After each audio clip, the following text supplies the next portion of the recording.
Hi, welcome to Budget MTG Decks. All magic fun, all cards under $1. I'm David. I'm Stefan. And today we're going to be looking at all the blue cards in Dominaria. We're going to evaluate it for limited, like draft or sealed, like the upcoming pre-release, where we get 6 packs of Dominaria boosters and 2 promos.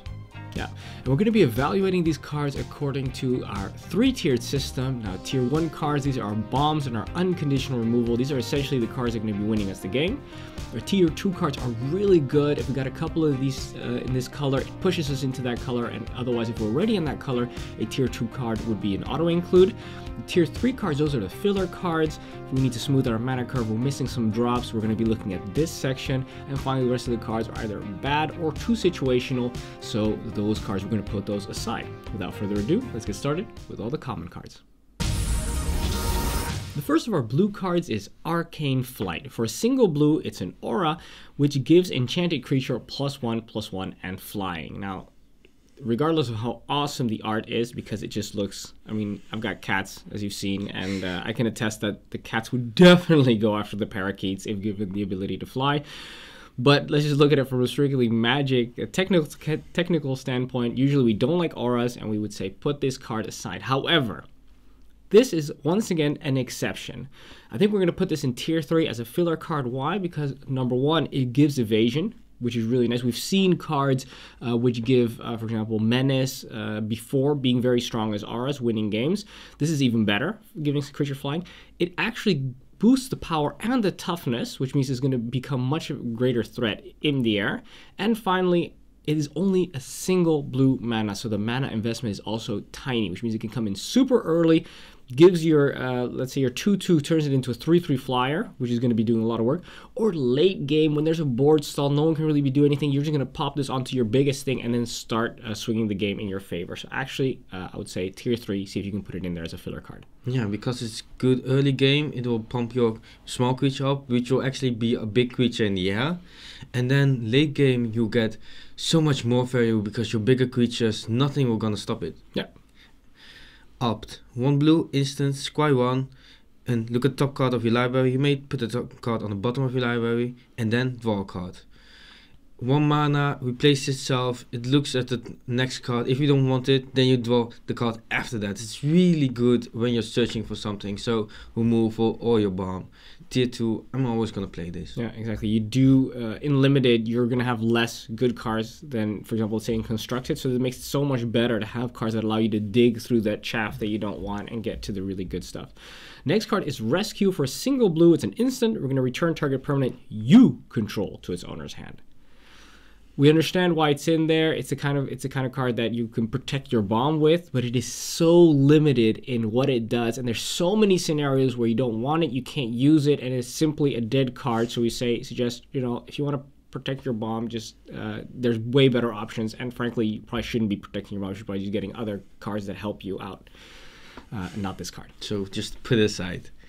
Artificer's Assistant, a blue. It's a 1/1 flying bird. We don't like the 1/1 flyers, and whenever you cast a historic spell, scry 1. Also, not that great effect. Just put it aside. Yeah, the scry is good. Scry is good. Scry is good, but the problem is it's incidental. We've looked at cards that have, whenever you cast a historic spell, draw a card. Now that's pretty sweet, or puts a creature from graveyard back into the battlefield. Yeah, that kind of stuff, good. That's really good. But this is just not enough to make it work, and the body also doesn't do anything, unfortunately. Syncopate is next for X and a blue. It's an instant. We're going to counter target spell unless its controller pays X, and if that spell is countered this way, we're going to exile it instead of putting it into the graveyard. Okay, so we don't really like counter spells that much in limited because it forces you to keep your mana open, whereas otherwise you could have played something, and you don't really know whether keeping the mana open is going to be worth it for whatever your opponent's going to be playing in their turn. Additionally, this card becomes substantially worse late game when people could be mana flooded and can actually pay the extra mana to play their bombs, even if you do have the Syncopate in your hand. So we'd say put it aside. Yeah, exactly. It's, like we all said, we don't really like the counter spells anyways. Yeah, the art is great though. The art is insane. I really love the art. Relic Runner, 1 and a blue. It's a 2/1 human rogue, and Relic Runner cannot be blocked if you cast a historic spell this turn. So without it, it's I don't really like it that much, but to be honest, it's actually still a decent blocker, attacker. It's 2 power. So 1 toughness for 2. 1 toughness. I really don't like the 1 toughness, and the ability, it's also not great because accidentally doing 2 unblockable damage. It's not something you want to do anyways. No, I know. You just want it to just always be unblockable. Yeah. And if you're gonna have something that's so incidental as when you cast a source spell, you want it to be bigger, more impactful than this. Exactly. Yeah. Just put it aside. Yeah. Blink of an Eye is next for 1 and a blue. It's an instant. We're gonna return target non-land permanent to its owner's hand. However, if we kick it, so if we play an additional generic and blue, so we pay a total of 4 mana, then we're also going to draw a card. Now this is actually really good. This is really good removal as far as blue is concerned. You know, blue doesn't destroy stuff. Bouncing, normally you want to watch out with how much bounce spells you play because you pay for the card, it costs you a card, and your opponent actually didn't lose a card because that card goes back and they can recast it again, so you're down a card. However, if you pay 4 mana with this one, you're not down a card because you actually draw a card to replace itself, so that makes it really, really good.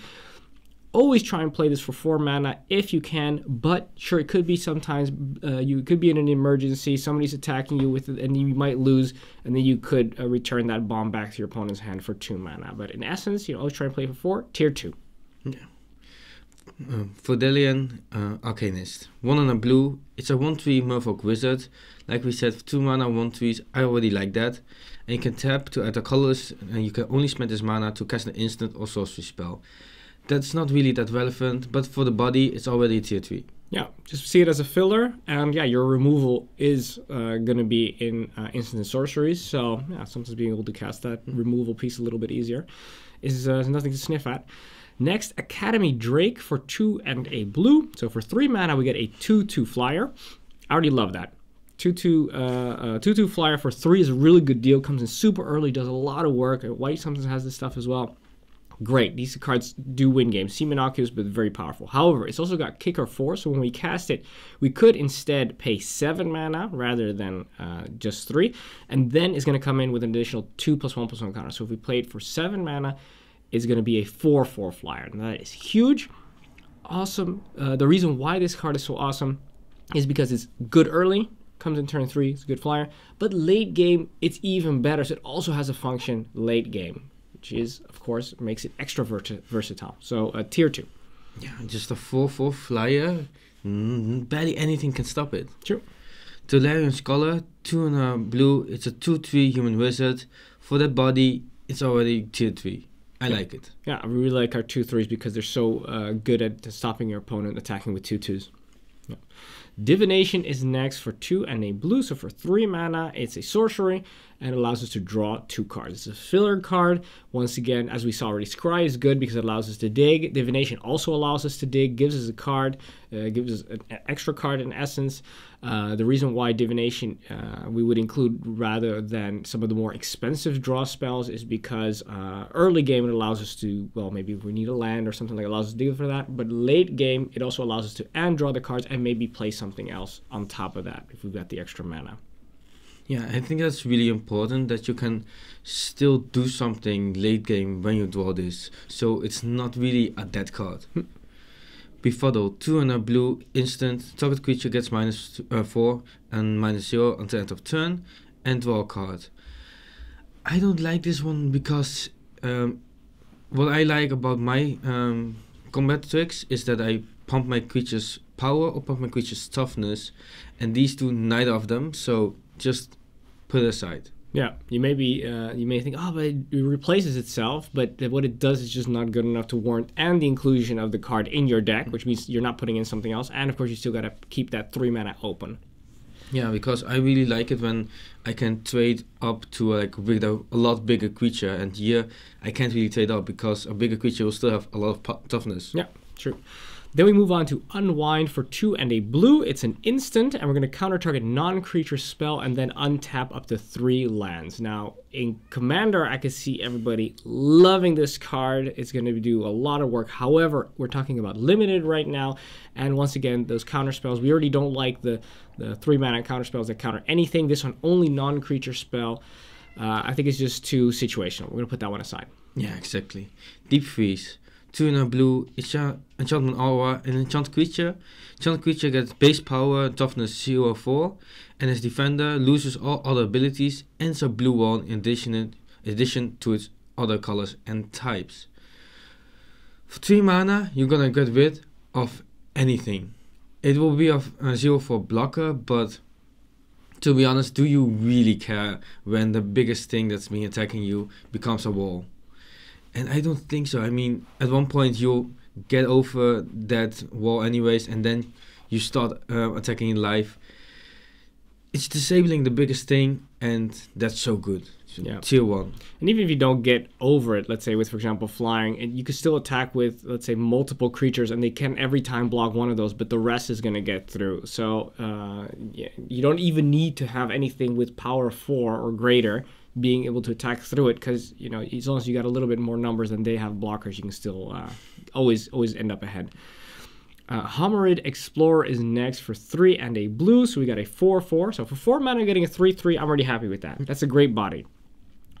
Then, whenever this guy enters the battlefield, target player puts the top 4 cards of their library into their graveyard. Now, that is not going to be relevant. Nobody cares about that. Once again, milling somebody incidentally has no statistical advantage in the game, so that section you might as well just ignore it. However, it's still filler, still tier 3, because yeah, if you need a 4-drop, then having a 3/3 is not bad. No, it isn't. I mean, especially for blue, having a 3/3 for 4, that's actually really good. Good money, yeah. Cloud Reader Sphinx, 4 in a blue, it's a 3/4 Sphinx with flying, and when she enters the battlefield, Scry 2. That's actually really good. I mean, 5 mana, 3/4 flyer, that's already good, and then when it enters the battlefield, you can Scry 2. It's so good. Tier 2, I always want to play this. Yeah, Scry 1 is essentially, let's say, half a draw. That's how good it is. So Scry 2 would be the equivalent of drawing a card. So you've got yourself a really big flyer, you got your evasion, and it replaces itself. And at 5 mana, I think that's a really good deal. It is. Always play it if you're in blue. Academy Journey Mage is next for 4 and a blue. It's a 3/2 human wizard. So the body, I'm already too expensive for what it is. This spell costs 1 less to cast if you control a wizard. Might be relevant, probably won't be, so you're probably just going to be paying 5 mana for it. And then when this guy enters the battlefield, return target creature an opponent controls or owner's hand. Okay, that is pretty good. So its removal is going to bounce in there. You're left, they lost their best creature, you're actually getting a 3/2. So that's fine. That's fine filler. I don't like that it's 5 mana. It's a little bit expensive, but it's okay. I'd still play it. Yeah, what I actually like about this is the other ones that we've seen before that bounces is also really expensive, but it's like a 1/4 or something, which is not bad, but this one you can actually attack with. It's still got some damage, yeah. Sure. So that's actually really nice. The last common is Cold Water Snapper. It's 5 in a blue. It's a 4/5 turtle with hexproof. I think I always want to play this. It's a 4/5 for 6, so a bit expensive, but I mean, it's not gonna be blocked and it cannot be removed. So tier 2. Yeah, even if you're not playing any auras or equipment or anything like that you're going to be pumping this thing, 4/5 is really nothing to sniff at. It is really big. It may not seem like much, but first of all, in blue, it's huge. Yeah. And second of all, just period, the fact that you've got a bomb later on your curve that has hexproof, we've seen that really makes it really difficult because people don't have board wipes, and then they have to have the massive creatures to be able to block this thing, and they're going to have to use multiple creatures to block it, so you're already getting the advantage out of that. This is awesome. Super, super strong. Exactly. All right, those are the commons. Let's have a look at the uncommons. The first of our uncommons is Sage of Latnam. It's 1 in a blue, it's a 1/2 human artificer, and its ability is tap, sacrifice an artifact, draw a card. I like drawing a card, but you will probably not have an artifact, and if you do, you probably don't want to sacrifice it. And the body is not good to want inclusion, so put it aside. Exactly. If we would have, if this set would be all filled with those treasure artifact tokens, that would be nice. That's pretty sweet, but not like this. Not like this. All right. Diligent Excavator for 1 and a blue, so we got a 1/3 for 2 mana. I'm happy with that. That's nice on curve, stops those bears. Sweet. Whenever you cast a historic spell, target player puts the top 2 cards of their library into their graveyard. Once again, completely irrelevant. No point. There's no advantage to it. But, yeah, if you need a 2-drop, a 1/3 is still okay. Still a filler card. Exactly. It's a 1/3 with potential upside that doesn't really do much for you, but Really, potential upside. I'm, what I do like about milling is that people are like, oh no, but I could have drawn that, and that's also Psychological warfare. Yeah. Got it. and that's really kind of important. But no, yeah, you shouldn't actually think about milling opponent. Tetsuko Umazawa, Fugitive. It's 1 and a blue. It's a 1/3 legendary human rogue. And creatures you control with power or toughness of 1 or less can't be blocked. So this is actually an unblockable 1/3, and it's already a tier 3 with the body, and now it's unblockable, and it can make other things unblockable. Tier 2, always want to play this. Amazing, huh? Yeah. Really, really strong card. Then we have Merfolk Trickster for 2 blue. It's a 2/2 Merfolk Wizard with Flash. This is cool that you can flash it in as a kind of like a combat trick and kill something with it. And when it enters the battlefield, tap target creature an opponent controls. It loses all abilities until end of turn. So this is great because you actually have multiple scenarios where this is useful. The only problem is, of course, it does require the 2 sources of blue, which means that you probably won't be able to play it on turn 2, but you might, on turn 2, if you can, it comes in early as a 2/2 for 2, fine. What you can also use it as a combat trick when they attack you, you flash it in, you block something they didn't think was going to die. Now you can kill that thing. You'll probably lose the Merfolk Trickster as well, but they weren't expecting to lose something. And what we can also do is in your opponent's turn, you can flash it in and tap the thing that they were going to use to attack you with, and now they can't attack you with their best thing for a turn. Also, when someone attacks you with flying and you can't block it, this one will make it lose its flying. So that's also interesting. A lot of versatility, this Yeah. card. A lot of versatility. And I wouldn't even be too concerned about it, or I wouldn't even see it as a 2-drop, because in essence, you will probably always be playing this much later in the game. Yeah. You don't want to really play this on your turn 2 anyways. But the fact that you can makes it so good early and good late, which makes it an excellent card. Yeah. Curator's Ward. 2 and a blue, enchantment aura, enchant permanent. Enchant permanent has hexproof. And when enchant permanent leaves the battlefield, if it was historic, draw 2 cards. Like I said before, I like drawing cards, but this is just too narrow. If I give something hexproof, it's my bomb.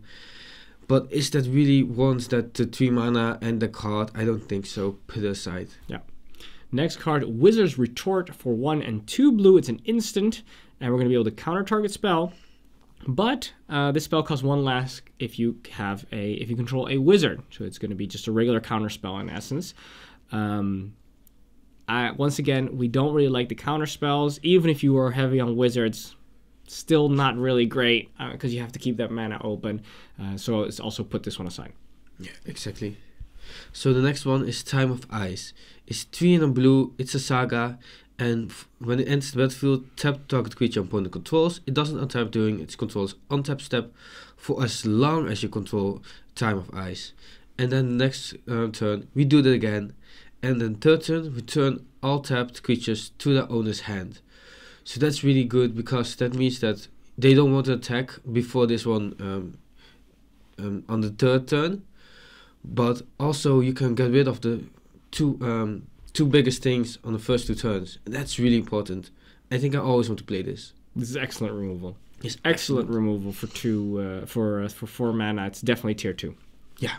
Sentinel of the Pearl Trident for 4 and a blue. So for 5 mana, we get a 3/3 with Flash. Okay, so the body's a little bit less than we'd like to have, but it's okay because it kind of get compensated by the fact that you can flash it in as a surprise. And so it's kind of like a combat trick. Additionally, when it enters the battlefield, you may exile target historic permanent you control. And then if you do, return it to the battlefield under your control at the beginning of the next end step. So should we have something that has an enter the battlefield ability and it happens to be historic, cool, we can get another trigger out of that. Don't count on that. Don't expect that to be anything, but it's still filler because for 5 mana, you kind of have a cool little combat trick built in with a 3/3 body. Exactly. And you can like protect your bomb. Yeah. So that's also nice. Weight of Memory. 3 and 2 blue, sorcery, draw 3 cards. Top player put the top 3 cards of their library into their graveyard. Like we already said before, not that relevant, but for 5 mana, drawing 3 cards, they're actually pretty good. It's a decent filler. Yeah. Of course, remember the difference between Divination and this one's Divination. Late game, we will probably be able to do something with the cards, and with this one, late game, we probably won't be able to. So if we're on a point where we are in big trouble and we have this card and we're going to be drawing stuff, we probably won't be able to do anything with that, and that might set you back. Yeah, and that's why, like I said before, like this one was an extra card, but cost 2 mana extra. And this means that it will cost you your turn. I mean, that's the only thing you're gonna do with your turn. That's why I like Divination better than this one, even though it's a bit worse. Yeah, it's a bit worse, but once again, it's limited. You want to be digging, and this digs you through 3 of those cards and actually puts them in your hands. Pretty sweet. Never sad about drawing cards. That's true. Next, we have Imbolus Clutches for 4 and 2 blue. So for 6 mana, it's an enchantment aura, and we're going to be enchanting a permanent, and then that permanent is going to be legendary, and we're going to control that permanent. So this is tier 1. Right off the bat, why does this card win games? Because it does 2 things. 1, it removes the best thing that your opponent's got. And it's not even just creature, but just the best thing, period, that your opponent's got. And you get the best thing that was on the battlefield before. So that is a swing of 2 things, which are also the best things. So that is, seems abstract, but it is supremely powerful. It is so much more powerful than just killing something or then getting a bomb. Yeah, exactly. It's just stealing that thing, and that's just so good because it doesn't matter, because if that isn't anything you want to steal, then you don't play it and you wait until they play their bomb. Yeah, because you're only really losing with this card in your hand. If, let's say, if they've got something that they're going to be winning the game with, then this card allows you to stop that and to win the game yourself. If the board is stalled, we've got a couple of 2/2s, they've got a couple of 2/2s, then they're also not winning the game, then you're also not losing the game, which means you can just hold on to it until you get into the scenario where you could be in trouble, and then you're not in trouble anymore. Yeah, exactly. So the last of the uncommons, Slin Foda, the Rising Deep. 6 and 2 blue, an 8/8 legendary Leviathan, and it has kicker for 1 and a blue. And for 10 mana, if he enters the battlefield, if it was kicked, return all creatures to their owner's hand, except for merfolk, krakens, leviathans, octopuses, and serpents. And this is a leviathan, so it will bounce most likely all the other cards. But 8 mana, it's really difficult to get that, and it's an 8/8 without any evasion. Plus 10 mana, are you gonna get that in limited? No, I don't think so. I think the likelihood, like 6 is something we're going to be able to get to reliably. 7 is going to take us another couple of turns before we can reliably get to 7. And then 8, you know, if a card is really, really good, like a card that you pop it down and it wins you the game, then it can be 8 mana, because you can kind of like steer around that and make sure that you get maybe a little bit more, or you focus a little more on ramp and stuff, so you can get to 8. But 10 is not happening. No, because it's not as good when you cast it for 8, and it's the same when you cast it for 10, but 10 mana is not happening, so you have to see it as 8, and for 8, just being a big body is simply too expensive. Yeah, just put it aside. Yeah. Those are the uncommons. Let's have a look at the rares. We're going to start with Naban, Dean of Iteration for 1 and a blue. It's a 2/1 human wizard, so the body's not great right off the bat. And then if a wizard entering the battlefield under your control would cause a triggered ability or a permanent you control to trigger, then we're going to trigger it an additional time. Just put this aside. The body's irrelevant for the mana cost, and you really require a lot of support to make this work. So if in Constructed, in Commander, this is awesome, but stay away from it in Limited. Yeah, I mean, you would have to have wizards that enter battlefield do something, and I don't think there are even that many of them. Or you need to have stuff that triggers when those wizards enter the battlefield. So just don't try. Put it aside. Tempest Djinn. 3 blue, it's a 0/4 Djinn with flying, and Tempest Djinn get +1/+0 for each basic island you control. So it will be, what is it? 3/4 on turn 5, turn 6 with flying. I don't think that's bad. No, that's really good. And it's only growing late game, so later it will only get better.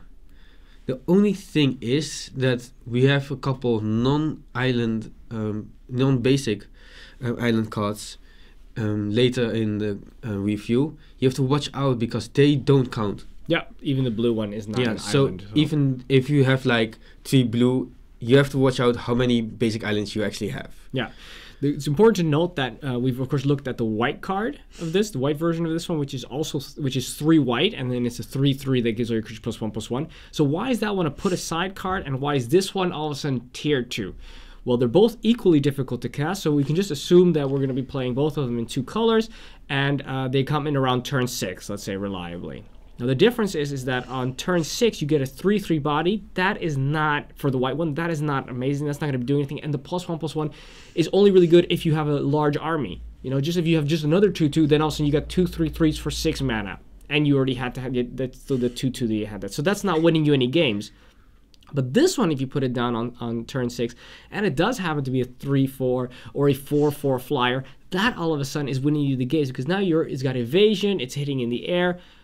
That is going to be winning you the game, and that is why it's such a huge difference with essentially, you know, the same the same card in the same cycle. Yeah, and you don't need anything else.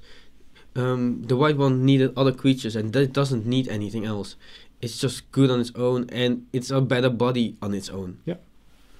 Next is Antiquity, the Antiquities War for 3 and a blue. So for 4 mana, it's a saga. So when it comes in, we're going to look at the top 5 cards of your library, and then we may reveal an artifact from among them, put it into our hand, and the rest at the bottom of our library in any order. Then next turn, after we draw a card, we're going to do it again. And then the third turn, we're going to have artifacts we control become artifact creatures with base toughness 5 and 5/5 until the end of turn. So we're going to put this card aside. Sure, if you're heavy in artifacts, that's again a scenario for constructed, then it's super sweet. But in essence, when you're playing limited, you're just not going to be able to draw cards out of it most of the time. So you're going to whiff, so you're going to look, and you're not going to have anything. And then finally, you might have a artifact on the battlefield by the time that this thing resolves with the third option. Then, okay, you can attack 1 time with a 5/5. It's just not enough to warrant the inclusion. Just don't play it. So next one, Precondition Field, 3 and a blue enchantment. You may look at the top card of your library. I like that. You may cast the top card of your library if it's an instant or sorcery card. That's a bit less. For 3 mana, exile the top card of your library so you can dig. But instant sorceries, we don't really play that many in limited anyways. For 4 mana, not doing anything, just put aside. Yeah, it's kind of a trap card, because this, for new players, it can seem like a card that's so strong, because you think, okay, you gotta put it down, and then from that time onwards, I know exactly what's going to be happening the next turn. And if I don't like it, I can pay 3 mana, get rid of it, I'm gonna dig through myself. But the problem is, it just won't do enough, and the investment of the card and the mana and the additional mana you're playing every single time is gonna set you way further behind than the incremental advantage that it might give you. What I do like is that it's like looking at the top of your library instead of feeling it. Yeah, but still, you don't draw it, you can't scry it. You don't want to play it, but I mean... Alright, the Murari Conjecture for 4 and a blue. So for 5 mana, it's another saga. So when it comes in, we're going to return target instant card from your graveyard to your hand. So that would be nice if you happen to play very heavily in instant sorceries. Same for the Precognition Field, of course. Then the second turn after that, we're going to get a sorcery card back from the graveyard to our hand. And then finally, the third time before we sacrifice it, we're gonna have whenever until end of turn, whenever you cast an instant or sorcery spell, we're gonna copy it, and we can choose new targets for the copy. Once again, yeah, sure, scenario where you're playing 50% instants and sorceries, then this would be super sweet. But the problem is it's unlimited, so you want to make sure you got a good balance of creatures and a little bit less instants and sorceries. So this simply won't do.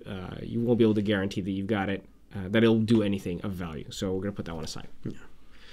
And we have Sahid, Djinn of the Lamp. It's 4 and 2 blue. It's a 5/6 legendary Djinn, and you may pay 3 and a blue and tap an untapped artifact you control rather than pay this spell's mana cost, and has flying. I mean, if you have an artifact, you can get it out at turn 4, but even if you don't, for 6 mana, 5/6 flying win you the games. Period. Yeah. I mean, tier 1, you want to play this. I mean, very often we say things like 4/4. That's the biggest thing in the air. Yeah. 4/4 wins the game. Like for Sarah Angel, 4/4 Vigilance Flying. These cards win games. But naturally, there's always little exception. And a card like this is a card that wins you the game even harder, because in the air, when a 4/4 is one of the biggest things, a 5/6 is just literally unstoppable. Literally unstoppable. But that's why also with the other Jin, it's like it's not a tier 1 because you still have to do other stuff with it. For this, you don't have to do anything. It's a 5/6. It's a flying. Yeah. Beautiful. Yeah. Beautiful tier 1 card. Also, the 6 toughness is so it's good. Amazing. That's bigger than the 4/5 with hexproof turtle, which is already a bomb in essence. Yeah. This is so much more powerful. Then we have the last of our rares, and that is Karn's Temporal Sundering for 4 and 2 blue, so for 6 mana.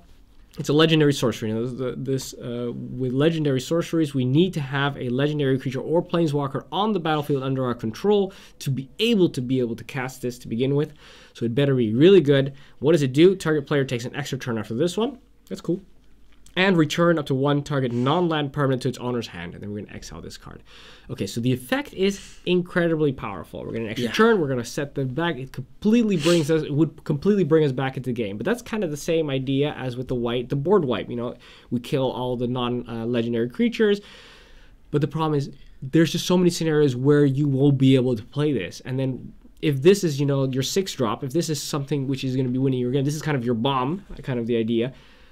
And you won't be able to play it most of the time because either you got it early, you can't cast it, or you do have it later, but you don't have the legendary. It just makes you feel so incredibly bad. And you feel like, I could have won if I only would have had this, but the scenarios are so small that you probably just shouldn't play it. Exactly, that's the whole point. It's like you always say, it's a trap. Because when you get it, it's like, oh, I really have to play around it, and you can't. Yeah. And that's the whole point, like, just put aside. Yeah. Well, those are the rares. Let's have a look at the mythic. Our mythic is Narumeha, Master Wizard. For 2 and 2 blue, it's a 3/3 legendary wizard with flash. And when she enters the battlefield, copy target instance or sorcery spell you control. You may choose new targets for the copy. I mean, it's already 4 mana. You probably won't be able to use it. And other wizards you control get +1/+1. Also, an ability not that relevant, but it's a good tier 3 because for 4 mana, a 3/3 flash, I actually like that. Yeah. And it has upside. I mean, maybe late game using it with like combat trick. Could be. Don't count on it. In essence, if we looked at the 4 mana creature, which is the 5 mana creature, which is a 3/3 flash, that's a fine filler because it's the body with the combat trick. This one's 1 cheaper, but of course it requires 2 blue rather than just a single blue. So it comes to around the same thing. Yeah. So tier 3. Yeah. Too bad that the mythic is not. But for other formats, it's great. All right, those are the mythics. Let's have a look at the conclusion. In conclusion, I'm kind of disappointed by blue. Sure, you've got your 5/6 flying Jin, and you've got the 3 mana Jin that's also pretty decent. You have a few cards which are really good, but they're in the higher point of the rarity scale. So we got to look at the at the commons and the uncommons, and I must say I'm quite disappointed. There's a few okay cards, but everything else is just, I don't want to say trash, but it's just not good. It's just not up to par, especially coming down from looking at all the white cards, which were just pushed, frankly. When you've got 2/2 for 2 with first strike and being able to get a potential upside on top of that, those are the cards that are going to be winning you the games. And here you've got a 1/3 for 2, which is fine, but even the fine cards are just I just don't see myself playing blue. If I do, it's probably because I opened one of those really strong cards, like the 4/5 hexproof. These would be bombs that you splash for. But then again, it also makes it very difficult if they require 2 sources of blue. Yeah, I mean, I think I will actually can see myself like playing blue as a pretty solid support color. There's some draw, we have a couple bounce, we have a couple like just decent flyers, which also important. So especially the 3 mana common. The Drake, that's a really good one. And absolutely, it's common, and it's a really good one. Yeah, so that's really why, like, we have the draw, we have flyers, also just something you really want in a game. Yeah, but think about how few of those cards there are and how unlikely it is that you'll have any amount of these cards when you open 6 packs. I think the chance of you getting 1 or 2 is great, but I don't think it's going to be enough to actually build a deck around, personally. Yeah, no, that's why not build around. That's why maybe a support Maybe color. as a splash, yeah. Okay, I can see that.